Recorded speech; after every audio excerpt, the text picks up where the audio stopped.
It began with a single woman dancing.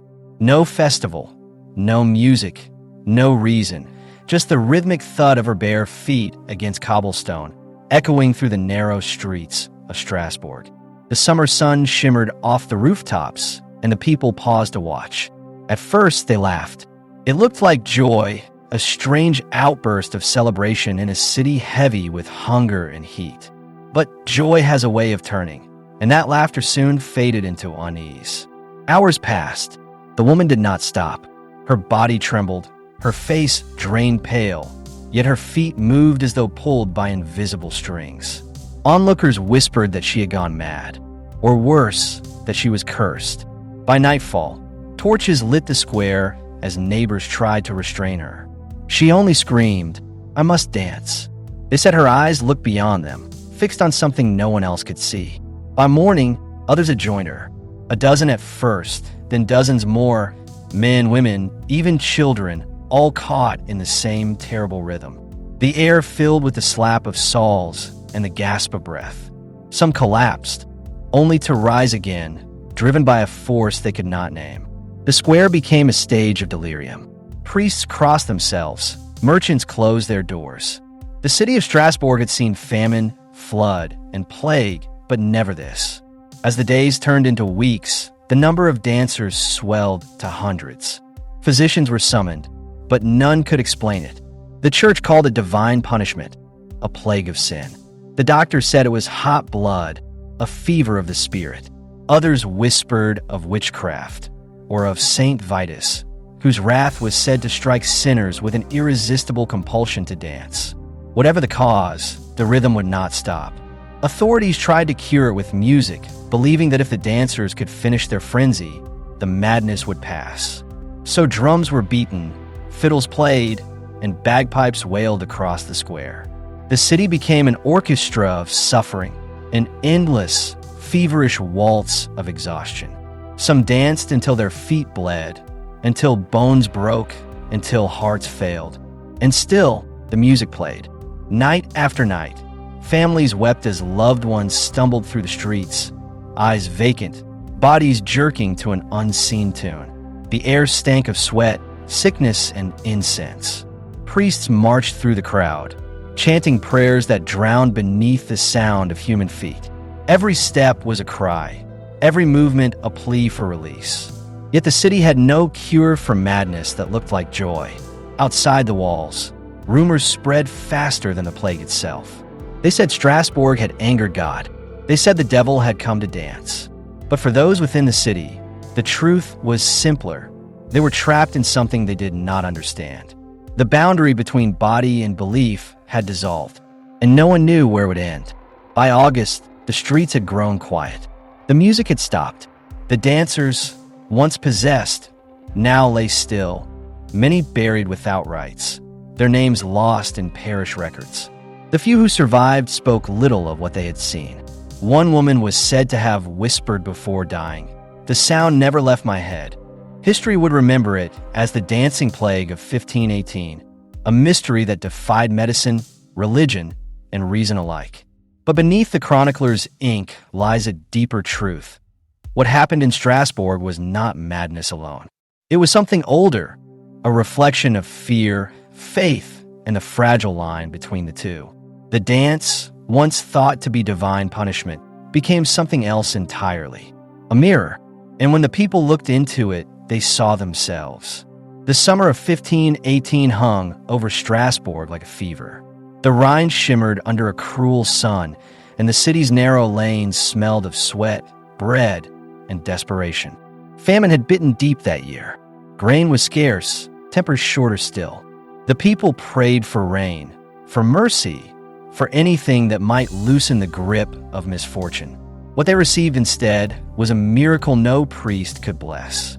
Her name, they say, was Frau Troffea. She stepped from her house one morning and began to dance. Not with grace, but with a jerking rhythm that defied the body's logic. Her husband begged her to stop. Neighbors gathered, muttering prayers. Yet her feet would not still. The cobblestones thudded beneath her heels, faster, harder like drums summoning something unseen. By dusk, Her face had gone white, her breath a rasp. Still she moved. Some said she was cursed for mocking a saint. Others swore she sought penance for an unnamed sin. A few believed the devil himself had taken her legs as his instrument. Yet what unsettled the crowd most was not her suffering, it was how familiar it seemed. In her frenzy, they saw their own hunger, their own madness reflected back. The city had been trembling long before her feet began to. By the third day, the laughter had turned to fear. Frau Troffea's body shook like a puppet's, her dress clinging dark with sweat. Her husband brought physicians, but they only prescribed more motion. Let her dance it out, they said, to purge the illness from her blood. So the crowd cleared space, and she danced on until her body gave out. Witnesses claimed she collapsed with her eyes open, whispering that she could still hear the music. The next morning, another woman began to dance. Then a man, then several more. Within a week, the square was alive with movement. Some graceful, some grotesque, all unstoppable. The city watch tried to contain them, herding dancers into the market hall. But confinement only made the frenzy worse. The air grew thick with the smell of human heat, the sound of feet beating against stone like rain against glass. No one could explain it. The church declared it a visitation from Saint Vitus, patron of dancers and epileptics, whose wrath fell upon those who mocked his holy day. Physicians blamed hot blood, a fever of the humors. The superstitious spoke of witches. But the truth lay somewhere between faith and fear, in that fragile space where belief becomes contagion. Strasbourg's counselors met in the cathedral crypt to decide what must be done. The clergy urged prayer and fasting. The doctors urged release. In the end, the council chose music. Fiddlers, drummers, and pipers were hired to accompany the dancers, to help them dance out the devil. It was an act of mercy or madness, depending on who told the story. But it sealed the city's fate. As musicians struck their first notes, the crowd erupted. The rhythm that was meant to cure now commanded. Dancers whirled in agony, some smiling through tears, others screaming as their feet split open. One man dropped to his knees and crawled, still moving to the beat. Another woman's heart burst mid-step, her body collapsing into the arms of strangers who continued to sway. Frau Troffea, the first dancer, was gone by then, taken to a shrine on the outskirts of town to pray for healing. Some say she recovered. Others claim she died still moving, her body refusing to rest. Whatever her fate, her name faded from the records, replaced by the legend she had unleashed. By midsummer, Strasbourg had become a city possessed. Every night, torchlight revealed new figures joining the dance. Farmers, merchants, widows, children. No plague had ever looked so joyous, nor death so graceful. And as the bells tolled across the city, echoing through the river valley, one truth became impossible to ignore. Whatever had taken hold of these people was not of this world. For in that summer of 1518, the line between salvation and suffering disappeared beneath the sound of dancing feet. By mid-July, Strasbourg no longer belonged to its people. The streets had become a stage, and the city itself an unwilling spectator. Everywhere there was motion, men and women spinning through the squares, stumbling through alleys, collapsing against walls only to rise again. The rhythm was no longer made by musicians. It pulsed from within them, like a fever beating beneath the skin. At night, torchlight flickered against the half-timbered houses, and the shadows of the dancers swayed on the walls like living ghosts. From every church tower, the bells tolled as if for mass or mourning. No one could tell which. The priests called it penance, the doctors called it plague, but the people called it possession. Mothers tied their children indoors. Bakers stopped baking. Traders left their stalls. The market square, once a place of barter and laughter, became a field of bodies writhing in trance. And over it all, the music, still playing, seemed to mock them. The city council, desperate to appear in control, turned to the cathedral for guidance. Beneath vaulted ceilings that echoed with chant and incense, clerics debated whether the devil or divine wrath had descended. Some spoke of Saint Vitus, others of St. John the Baptist, the saints of dancing and madness. Yet every prayer, every psalm, seemed to only feed the fire. It was as if the heavens had gone deaf. By the week's end, more than 200 souls were caught in the dance. The physicians, guided by ancient humoral theory, diagnosed overheated blood. They prescribed rest, leeches, and the cooling of the body. But how could they rest when their limbs refused command? Some physicians claimed the body could sweat the madness out. That motion was the cure. So the council ordered musicians to play in the squares from sunrise until dusk. The result was catastrophe. Witnesses wrote that people danced until their bones cracked.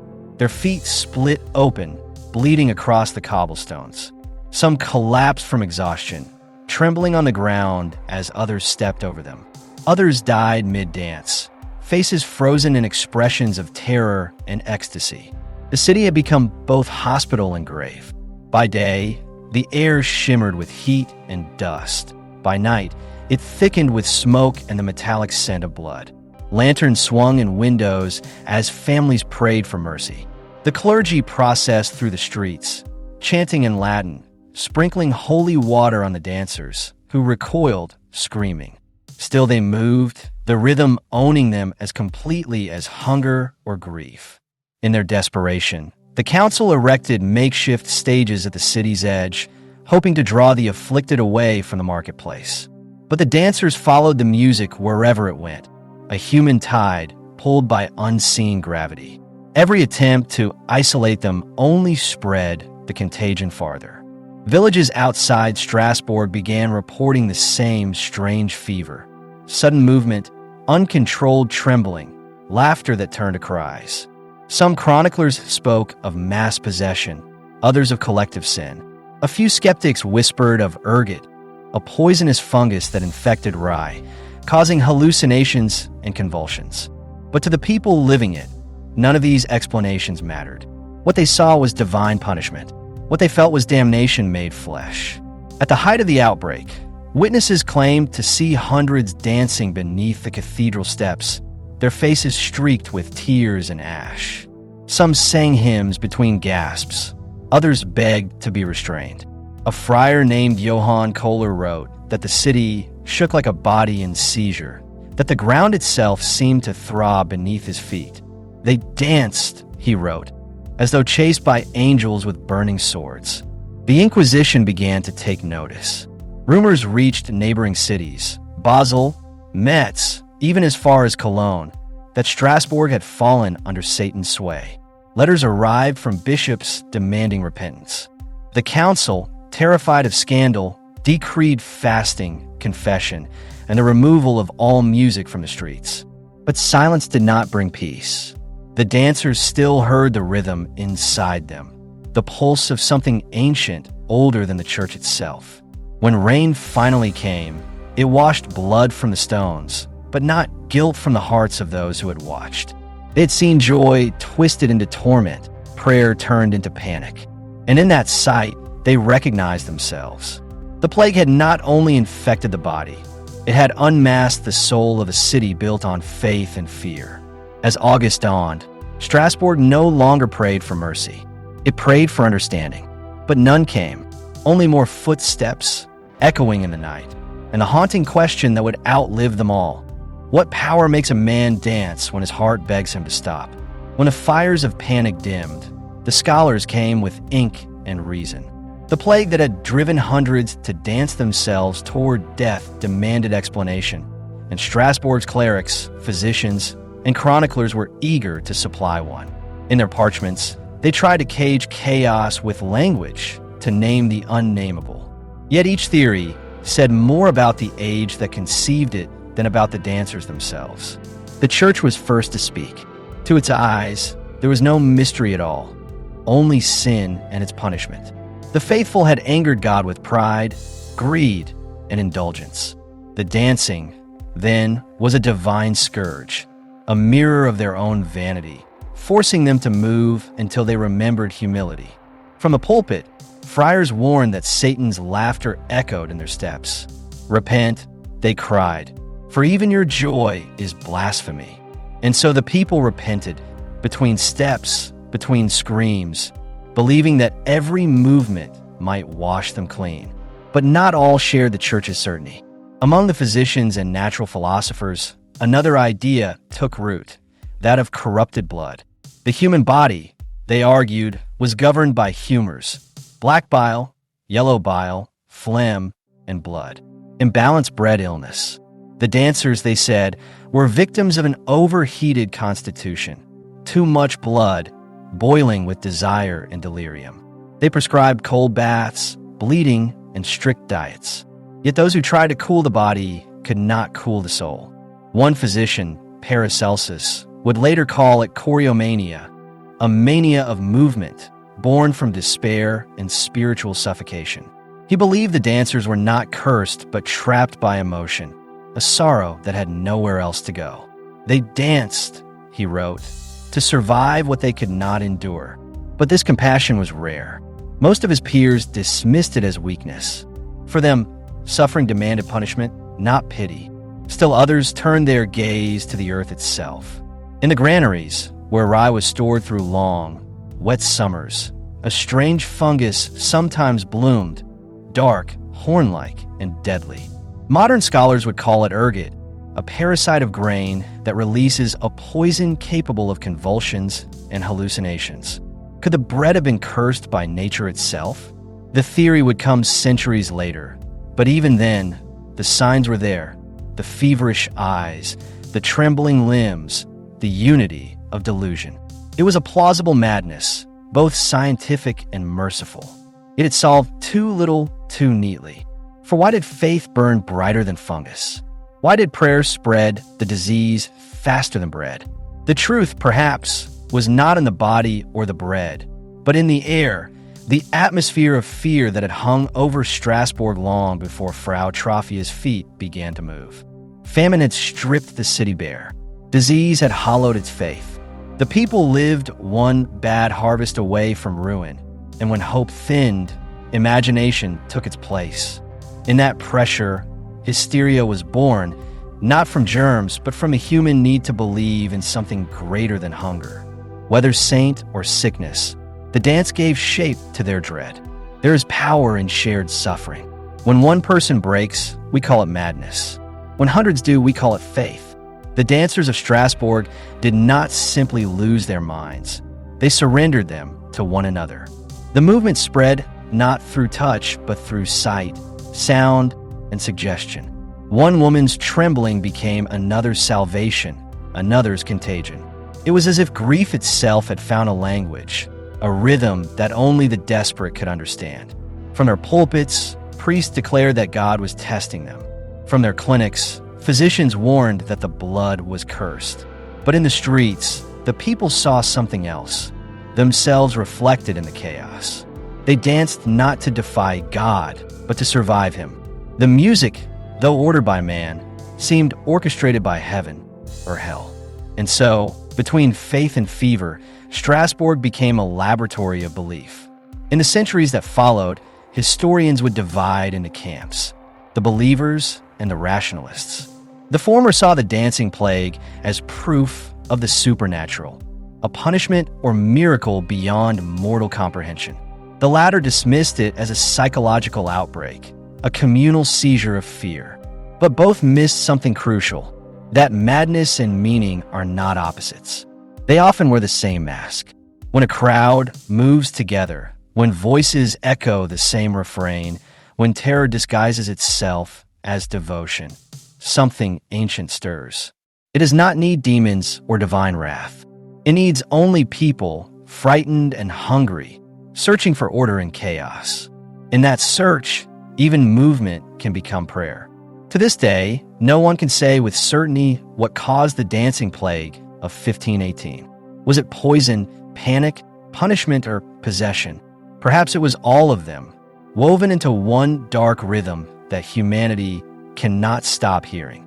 The same rhythm beats beneath every panic, every mob, every moment when logic yields to fear. The music changes, the dance remains. And so, when historians close their books and physicians end their debates, what remains is the image: hundreds of figures swaying in the heat, faces turned skyward, feet bleeding into stone. Not saints, not sinners, just people caught between belief and despair, moving to survive. The bells of Strasbourg tolled in despair. Their echoes rolled through the crooked streets, calling not for worship, but for control. The church had decided to take the dance from the streets and deliver it back to God.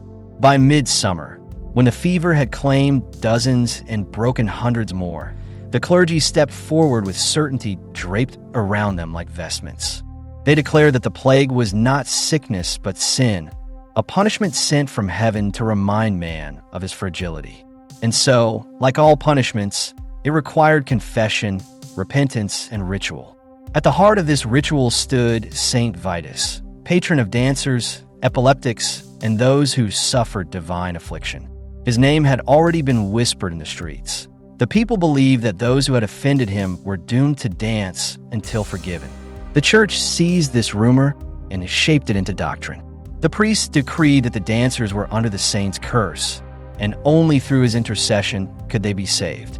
So the dancers were gathered and led not to hospitals, but to shrines.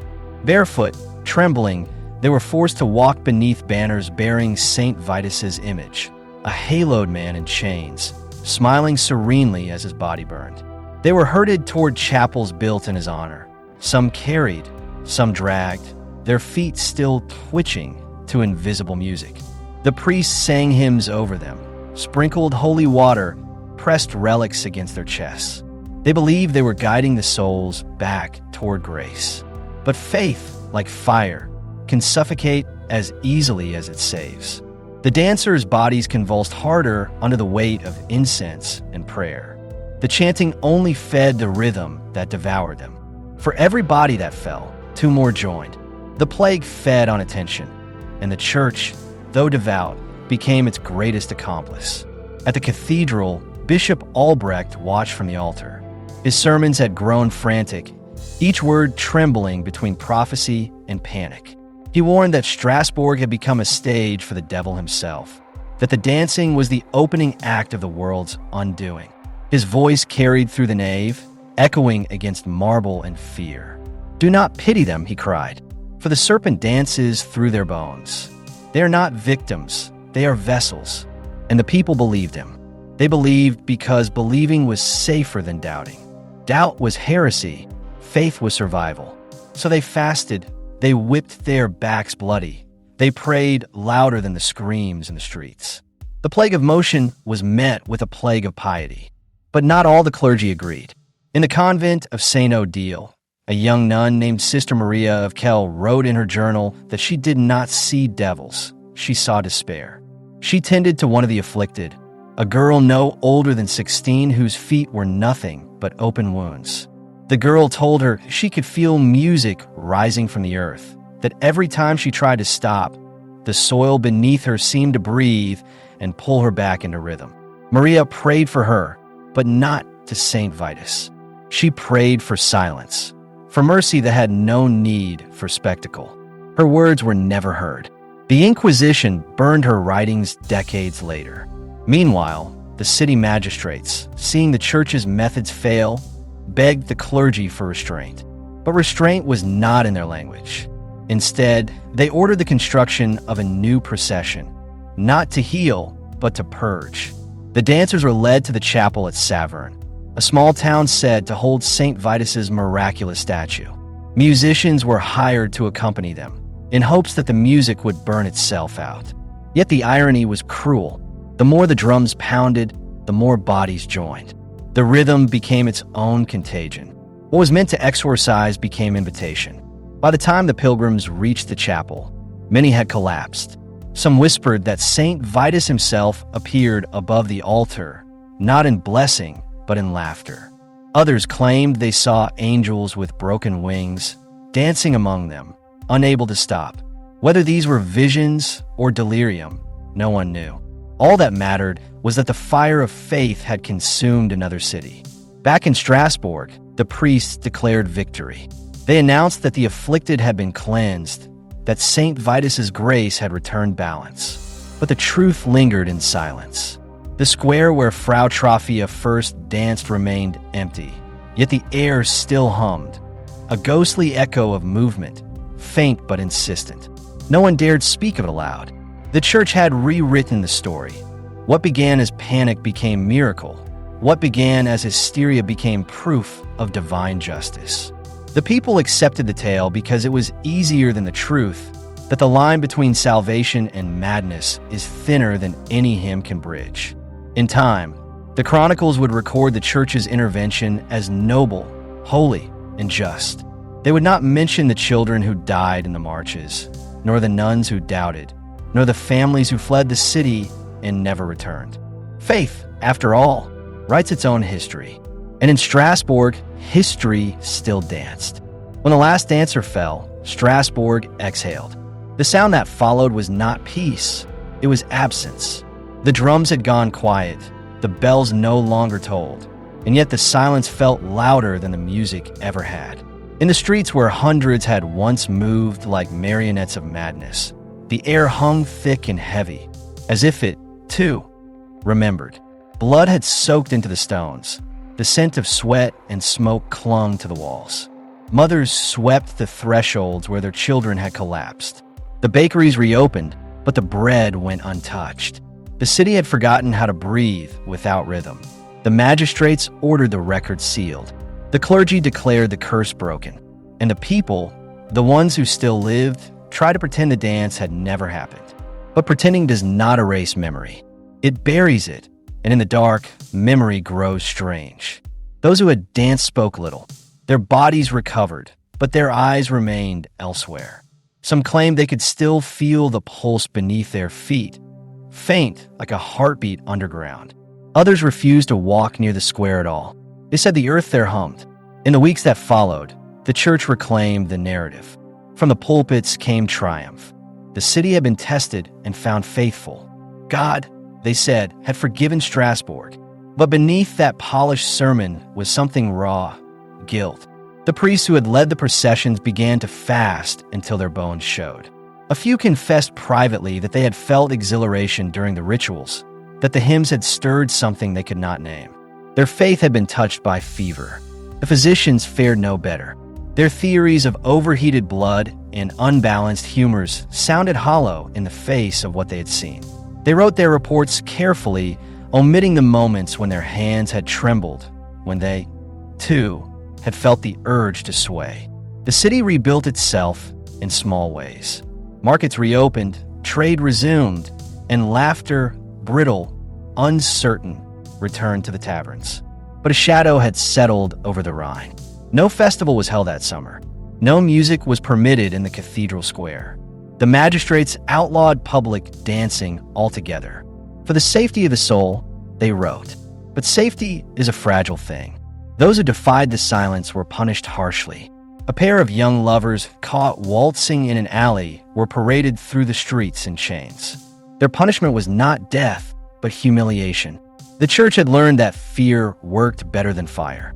The people whispered about it, never aloud, but always with the same question trembling behind their lips. What if it began again? In the years that followed, the story changed. It was no longer called a plague, but a miracle. The priests wrote of divine mercy. The magistrates spoke of discipline restored. And the survivors, those whose feet had bled on the stones, vanished into the margins of history.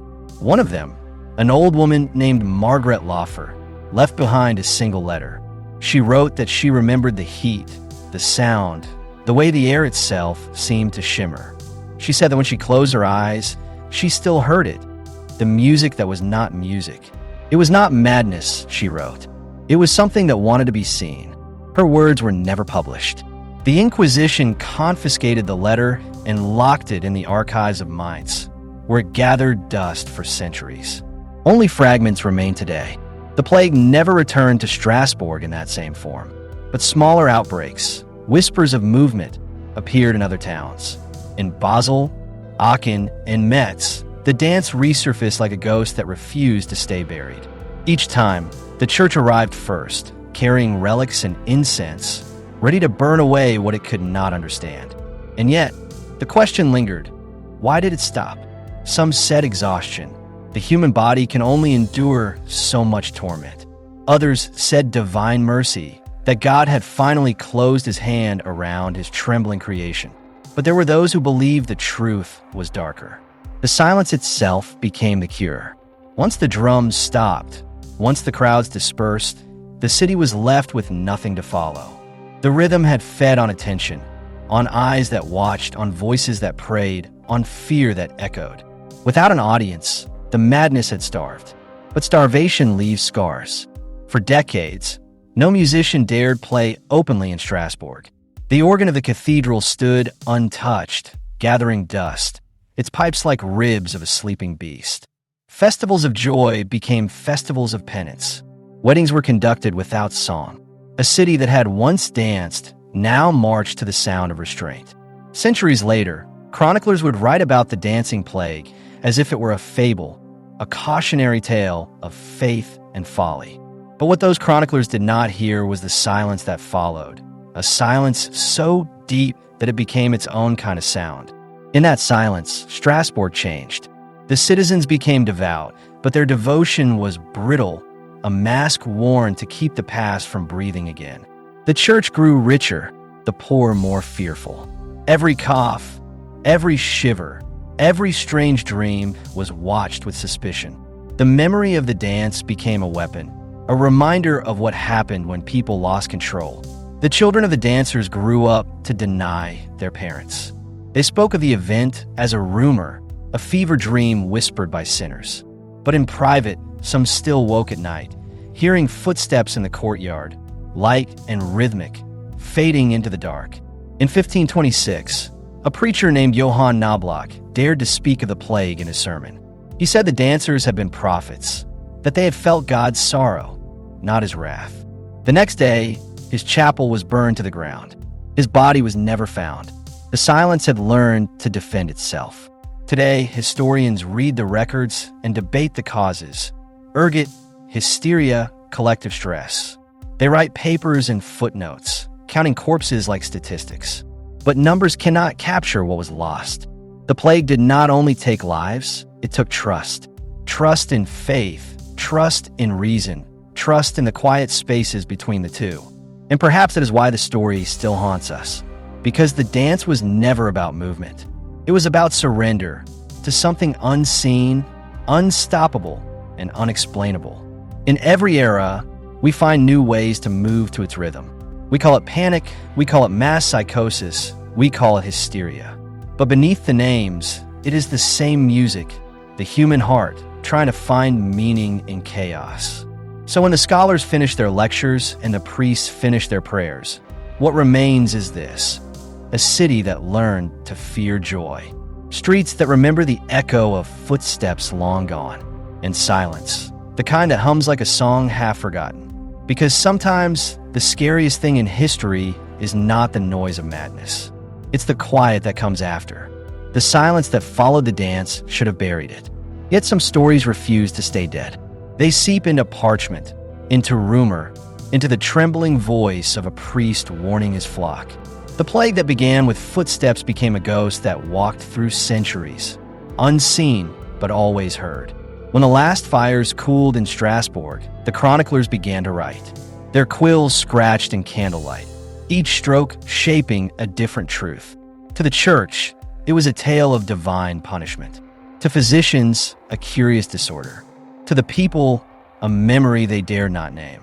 But across Europe, the legend spread like wind through dry wheat. Invisible, unstoppable, hungry. By the mid-1500s, whispers of the dancing sickness surfaced in towns hundreds of miles away. In convents, nuns fell to the floor in fits of trembling song. In market squares, children were said to sway, without music, eyes rolled back, mouths muttering prayers and laughter. Some blamed demons. Others blamed the air itself. The age of faith had met the age of fear, and both wore the same mask. Art began to imitate the madness. Painters etched skeletons dancing with peasants beneath moonlight, the danse macabre, a grim reminder that death was the only partner who never missed a step. In woodcuts and frescoes, the rhythm of mortality became decoration. Even in churches, carvings showed bones in motion. The plague had found immortality in beauty. Centuries had softened the horror, but not the fascination. By the 17th century, scholars debated the story as a curiosity of nature. They dissected it with reason's scalpel. Ergot poisoning, mass psychosis, collective delusion. The language of science grew around the mystery like ivy on a ruin. But at its root, the question remained, why did the people dance?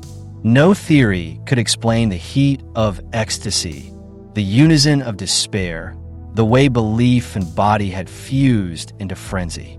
In Strasbourg, the square was rebuilt. The stones were cleaned, the church rededicated, and yet locals said that on certain summer nights, the air vibrated faintly, as if memory had a pulse. Travelers wrote of feeling dizzy when they passed the spot. One diarist described it as a rhythm underfoot, like the breathing of the earth. Rational men laughed, but none lingered after dusk. Meanwhile, Europe was changing. Empires rose, wars burned, faiths split and reformed. The Inquisition marched west. The Renaissance lit new fires of thought. And still, somewhere in the background, the dancers kept time. In songs and ballads, they became symbols of sin, of passion, of warning. A German poet wrote, "They danced to forget the plague. Now the dance is the plague itself." Each retelling drew the line between history and myth thinner. The more people tried to explain it, the deeper it burrowed into mystery. By the 18th century, the story had crossed from sermon to salon. Enlightenment thinkers mocked it as medieval superstition, proof of religion's delirium. But secretly, even they shuddered. For all their reason, they knew that crowds could still be moved by invisible forces. Mobs, revolutions, hysteria. The plague of dancing had simply changed costumes. In the 19th century, the tale returned to art. Romantic poets resurrected the dancers as tragic figures, dreamers consumed by beauty too vast for the world. Painters imagined them as pale specters twirling beneath church bells. Composers wove their rhythm into haunting symphonies. What had once been terror became melancholy. What had been madness became metaphor. But history has a cruel sense of rhythm. As Europe marched toward industrialization, new kinds of dances appeared. Factory lines, marching armies, movements of men and machines all beating in mechanical unison. The ghosts of Strasbourg seemed to laugh. Humanity had built a world that moved to an even harsher rhythm. Then came the 20th century. 2 world wars, propaganda rallies, cities vibrating under the sound of boots.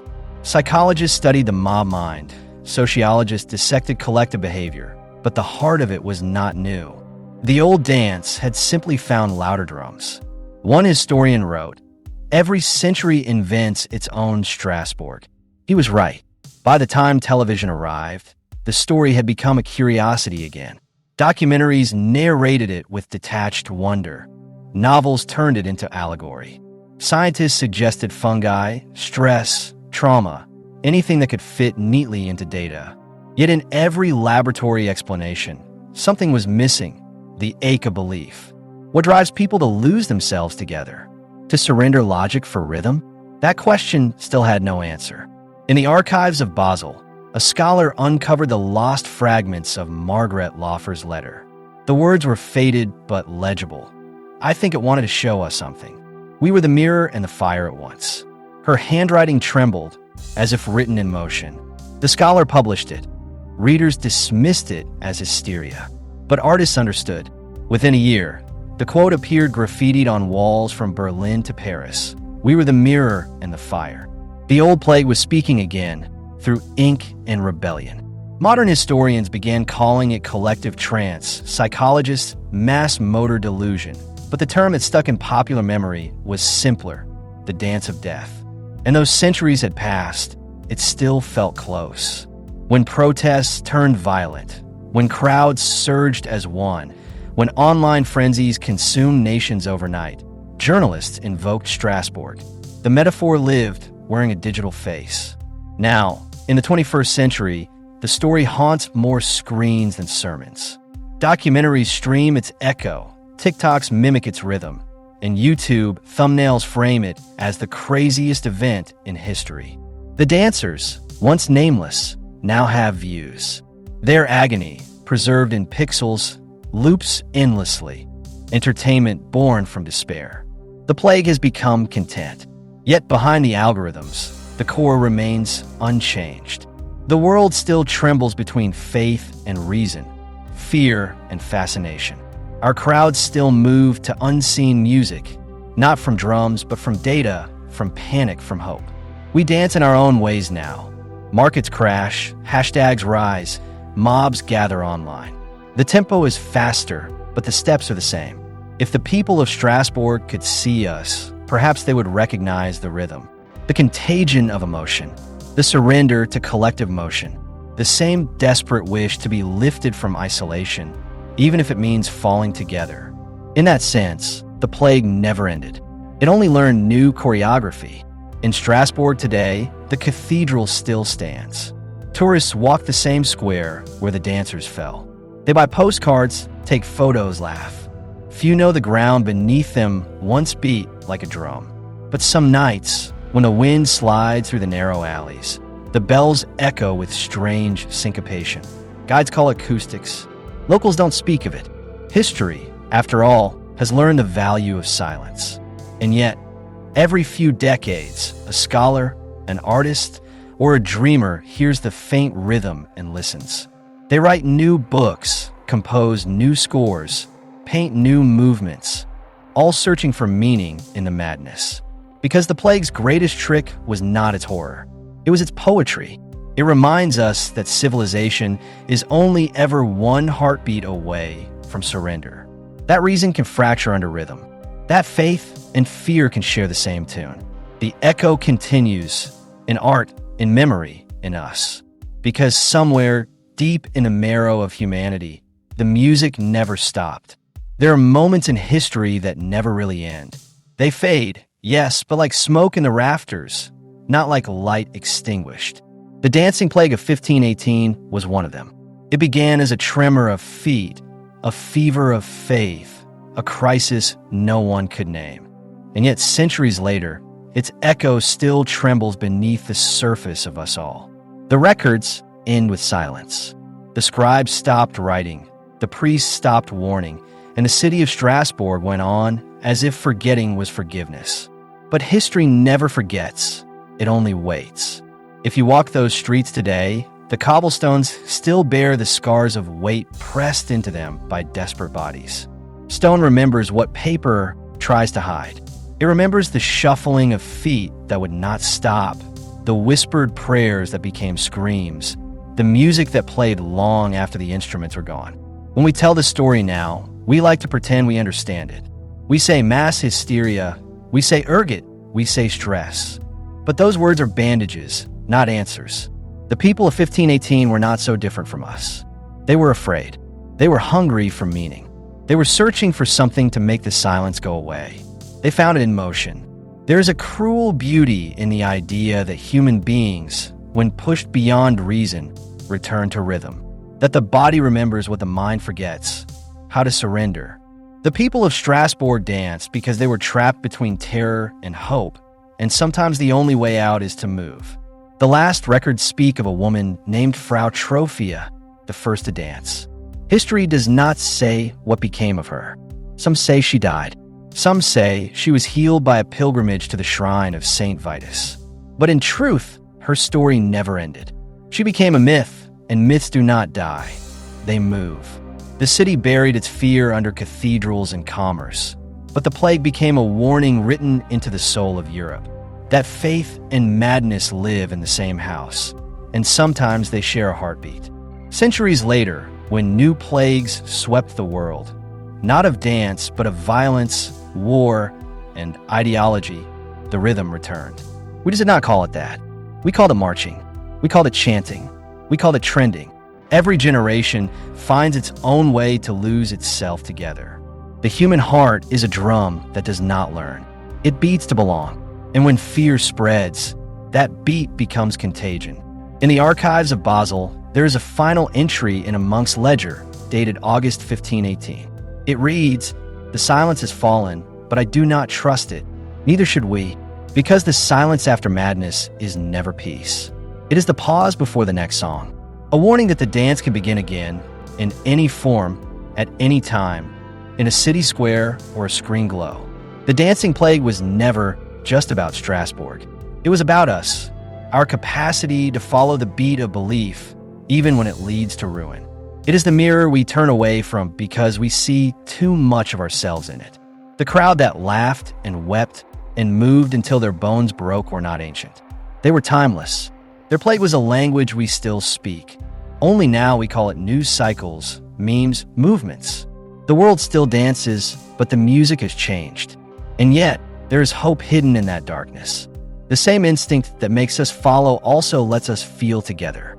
To mourn, to celebrate, to remember. Perhaps that is why the story of 1518 survives, because it reminds us that madness and meaning are born of the same rhythm. Maybe the plague was not a curse at all.